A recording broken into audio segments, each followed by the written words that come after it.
दोस्तों next question है organic chemistry का। When a mixture of vapours of acetic and formic acid is heated over manganese oxide at 300 to 500 degree celsius, formaldehyde is formed, both formaldehyde and acetaldehyde is formed, acetaldehyde is formed, methane is formed। अब दोस्तों पहले मैं आपको answer ही बता देता हूं, उसके बाद मैकेनिज्म बता दूंगा, उसके बाद शॉर्टकट बता दूंगा। ये आपका actually catalytic degradation of fatty acid का सवाल है। ये किसका काम कर रहा है? कैटलिस्ट का। और ये एक रिडॉक्स रिएक्शन भी होगा, वो भी देखेंगे, बहुत अच्छा सवाल है। तो आंसर दोस्तों पहले मैं बता देता हूं, आंसर होगा एसिटाल्डिहाइड इज फॉर्म्ड। अब दोस्तों समझते हैं मैंगनीज ऑक्साइड में मैंगनीज की क्या ऑक्सीडेशन नंबर या वैलेंसी है? +2, क्योंकि ऑक्सीडेशन ऑक्सीजन का -2 है तभी 0 होगा। अब दोस्तों +2 का क्या मतलब हुआ? +2 का मतलब हुआ कि इसको न्यूट्रल होने के लिए कितने इलेक्ट्रॉन्स दूसरे से लेगा? 2 इलेक्ट्रॉन्स। हालांकि 2 इलेक्ट्रॉन्स ले रहा है दूसरे से तो ऑक्सीडाइजिंग हुआ, लेकिन सिर्फ 2 ही ले रहा है तो वीक ऑक्सीडाइजिंग एजेंट कहें, वीक ऑक्सीडाइजिंग एजेंट कहें या स्ट्रॉन्ग रिड्यूसिंग एजेंट कह देंगे, स्ट्रॉन्ग रिड्यूसिंग एजेंट। तो क्या करेगा? MnO स्ट्रॉन्ग रिड्यूसिंग एजेंट है तो दूसरे को रिड्यूस करेगा और खुद ऑक्सीडाइज हो जाएगा। तो अब मैं आपको मैकेनिज्म बता रहा हूं, फिर शॉर्टकट बता दूंगा। दोस्तों ये क्या चालाकी करेगा? ये इसका ऑक्सीजन चुरा लेगा, गायब कर लेगा। अब याद रखिएगा एसिटिक एसिड वीक एसिड है तो H नहीं दे रही है अभी पहले कैटलिस्ट ने क्या कर दिया, इसने MnO इसका ऑक्सीजन चुरा लिया, तो ये खुद क्या बन गया?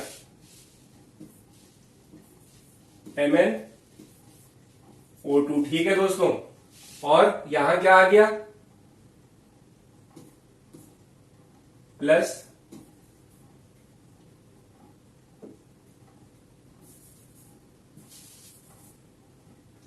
ये दोस्तों खुद अब क्या किस में चेंज हो गया? MnO2 में। और दूसरी चीज क्या बना दी इसने? CH3CHO, एसिटाल्डिहाइड आया। लेकिन अभी हमारी कहानी खत्म नहीं हुई है। अब दोस्तों देखिए, अब MnO2 हो गया तो अब मैंगनीज का ऑक्सीडेशन नंबर क्या है? X -2 × 2, X -4 = 0। तो X क्या हो गया? मैंगनीज क्या हो गया? अब हो गया उसकी वैलेंसी +4। मतलब अब ये याद रखिए 3 से कम पे वैलेंसी पे ऑक्सीडेशन नंबर पे वो अच्छा रिड्यूसिंग एजेंट होता है, लेकिन 3 से ज्यादा है जैसे +4 तो अब गुड ऑक्सीडाइजिंग एजेंट हो जाएगा। तो अब MnO2 क्या हो गया? MnO से जब MnO2 बन गया तो Mn का ऑक्सीडेशन नंबर +4 हो गया। इसका मतलब ये गुड ऑक्सीडाइजिंग एजेंट है, तो दूसरे को क्या करेगा? ऑक्सीडाइज करेगा, क्योंकि अब इसका ऑक्सीडेशन नंबर अभी मैंने आपको बताया 3 से ऊपर। जैसे ही किसी का ऑक्सीडेशन नंबर हो जाए, समझ जाइए वो 4 इलेक्ट्रॉन्स तक ले सकता है, मतलब गुड 4 बॉन्ड तक, 4 इलेक्ट्रॉन्स तक ले सकता है, तो गुड ऑक्सीडाइजिंग एजेंट हो गया। अब दोस्तों देखिए MnO2 क्या करेगा? अब फॉर्मिक एसिड के साथ रिएक्ट करेगा। फॉर्मिक एसिड क्या है दोस्तों? स्ट्रॉन्ग एसिड होती है एज कंपेयर टू एसिटिक। तो ये MnO2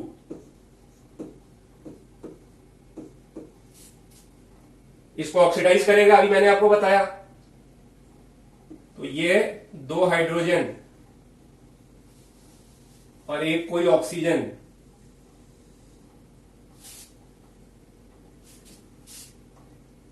दो हाइड्रोजन ऑक्सीडाइजिंग एजेंट का काम क्या है? दूसरे के हाइड्रोजन और एक ऑक्सीजन, ये पानी बना लिया। ठीक है दोस्तों, वापस क्या हो गया? कैटलिस्ट का क्या काम है? Catalyst does not take part in the reaction. वापस क्या हो गया? MnO, कैटलिस्ट वापस हमको मिल गया, और CO2 कार्बन डाइऑक्साइड गैस मिल गई। ठीक है दोस्तों, तो पूरा मैकेनिज्म एक्चुअली आपका ये है। तो फाइनल प्रोडक्ट, मेजर प्रोडक्ट क्या है? CH3CHO plus water plus CO2। तो मेजर प्रोडक्ट दोस्तों क्या आ जाएगा? एसिटाल्डिहाइड। तो दोस्तों ये मैकेनिज्म था जिसमें आपको कैटलिस्ट वापस मिल गया और यहां पहले ऑक्सीडाइज, और ये रिडॉक्स रिएक्शन है। आपने देखा यहां ऑक्सीडेशन और रिडक्शन साइमल्टेनियसली हो रहा है, तो बहुत इंपॉर्टेंट है, रिडॉक्स रिएक्शन भी है। अब शॉर्टकट अगर आपको वहां करना हो एग्जाम में, क्योंकि इतना टाइम तो रहेगा नहीं, तो दोस्तों आप सिंपली HCOOH लिखिए और OH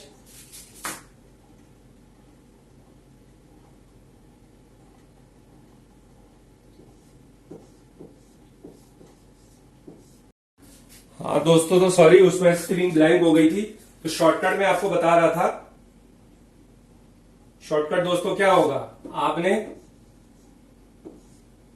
HCOOH ले लिया, फॉर्मिक एसिड प्लस CH3COOH, अब ये एसिडिक प्रॉपर्टीज से ज्यादा OH देगी क्योंकि बहुत वीक एसिड है, तो ये एक H निकला और OH क्या निकल गया MnO के प्रेजेंस में। मैकेनिज्म मैंने आपको बता दिया, अभी मैकेनिज्म आप भले रट लीजिए, डायरेक्ट कैसे कर लीजिएगा। H2O निकल गया और ये आपका कार्बन डाइऑक्साइड निकल गया।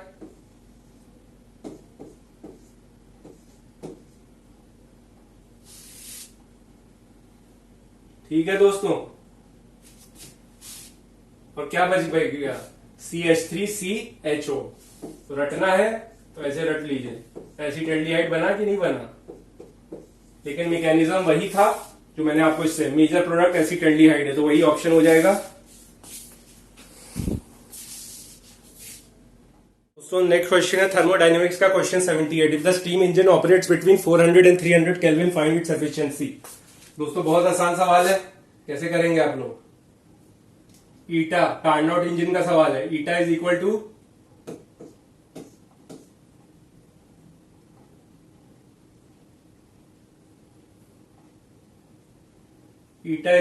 T2 minus T1।